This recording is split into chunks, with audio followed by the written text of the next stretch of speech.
एक गरीब आदमी बद्दू रात के वक्त वो कहीं बेचारा सुबह से चला था, मदीने पहुंचते उसे रात हो गई। उसने डरते हुए ना खैमा बाहर लगा लिया। जहां रात हुई ना, आधी रात हो गई, 1-2 बजे समझ ले पहुंचा मदीने, तो उसने बाहर ने खैमा लगा लिया। बीवी उसकी उम्मीद से थी, बच्चे की विलादत का वक्त करीब आ गया, बीमार हो गई, उसने खैमा लगाया। बीवी अंदर है, हजरत उमर फारूक गश्त पे थे रात को, साथ एक गुलाम था। हजरत उमर फारूक रज़ी अल्लाह ताला अन्हु कहने लगे वो आग जल रही है थोड़ी सी, पता करो कौन है। तो आपका गुलाम पता करने गया तो बद्दू ने डांट दिया, कहने लगे जाओ तुम्हें क्यों बताऊं। हजरत उमर खुद गए, कहने लगे मुसाफिर भाई बता तो सही। कहने लगा जी छोड़े, मैं आपको क्यों बताऊं, मैं कौन हूं, कैसे आया हूं। फरमाया खैमे के अंदर से कराहने की आवाज आती, कोई दर्द से चीख रहा है, बता हमें बात क्या है। कहने लगा जी मैं फलां बस्ती फलां इलाके का एक गरीब हूँ, अमीरुल मोमिनीन उमर फारूक से मिलने आया हूँ और रात हो गई है तो यहाँ खैमा लगाया है, सुबह मैं उनसे मिल के चला जाऊंगा। तो रात को तकलीफ देना पसंद नहीं किया, तो मेरी बीवी उम्मीद से थी, अब बच्चे की विलादत का वक्त करीब है, पास कोई नहीं। हजरत उमर कहने लगे तू ठहर, मैं अभी आया। चेहरे पे नकाब है, उसे बताया नहीं मैं ही अमीरुल मोमिनीन। उमर दौड़े गए, अपनी जौजा से कहने लगे अगर तुझे बहुत बड़ा अजर मिल रहा हो तो हासिल करेगी। क्या करूंगी। तो कहने लगे चल फिर मेरे साथ, बहुत बड़ा अजर है। एक दोस्त के यहाँ विलादत का वक्त है, जरूरत की चीजें साथ ले लो।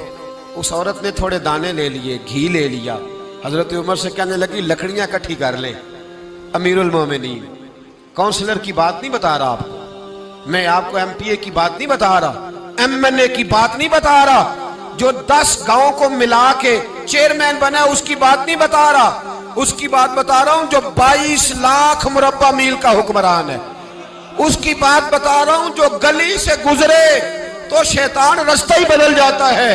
उसकी बात बता रहा हूं जिसके बारे में मेरे मुस्तफा करीम सल्लल्लाहु ताला अलैहि वसल्लम ने फरमाया मेरा उम्र तो वो है कि 950 साल हजरत जिब्रील भी इसकी शान बयान करें तो अजमत खत्म नहीं होती। इतना बड़ा शख्स। हजरत उमर ने लकड़ियां इकट्ठी की, ईंटों का रोड़े लेके चूल्हा बनाया, पहुंच गए। आपकी जौजा कहने लगी ये थोड़े दाने डालने, घी डालने और एक लकड़ी लेके इसको हिलाएं, तैयार करें।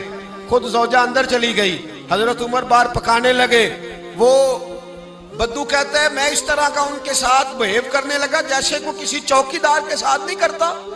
मैंने समझा ये उमर ने चौकीदार रखे आने जाने वाले मेहमानों का। मैं कभी पानी का प्याला मांगता, कभी कोई बात, उमर दौड़े जाते, कभी पानी लाते। ओ मुसलमानों, ओ मेरे रसूल के गुलाम अजीजो, हजरत उमर फारूक। वो गुलाम कहता है मैं उमर से कहता, मैं कहता गुलाम पानी ला, तो उमर दौड़ के पानी लाते। मैं कहता तुझे घी पकाना भी आता है, पहले भी कभी पकाया है? तो उमर फरमाते कोशिश तो कर रहा हूं। मैं कहता पहले भी कभी तेरी बीवी ने ये काम किया है? तो हजरत उमर कहने लगे मुझे याद नहीं, पूछ के बताऊंगा। कहते हैं क्या रंग था, क्या अंदाज था, क्या मुस्तफा की तरबियत थी, क्या अंदाज हुजूर ने सिखाए गुलामों को। ये किस तरह का अमीर है कि ये हंडिया पका रहा है, फूंके मार रहा है एक गरीब के लिए, देहाती के लिए जिसे जानते भी नहीं।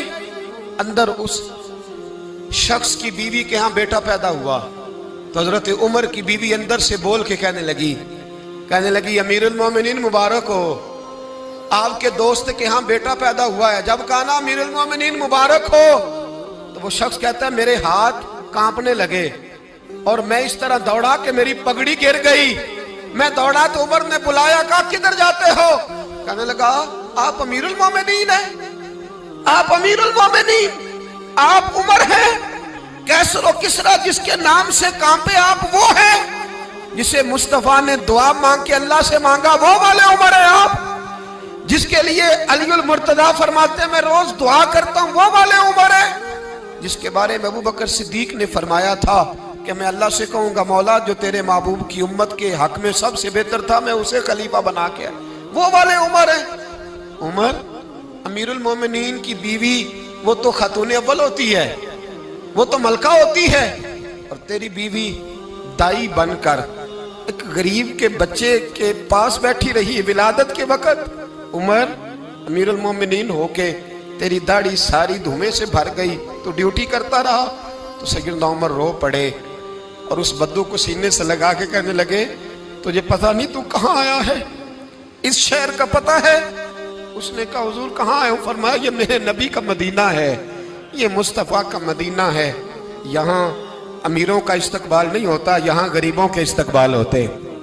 यहाँ हुजूर ने इस स्टेट पे मेरे रसूल पाक ने वो वाला रंग दिया है कि अब गरीब सर उठा के जीने लगे हैं, अब मजदूरों को इज्जतें मिलने लगी हैं, अब यतीमों ने सर उठा लिया है कि हमारा कोई सुनने वाला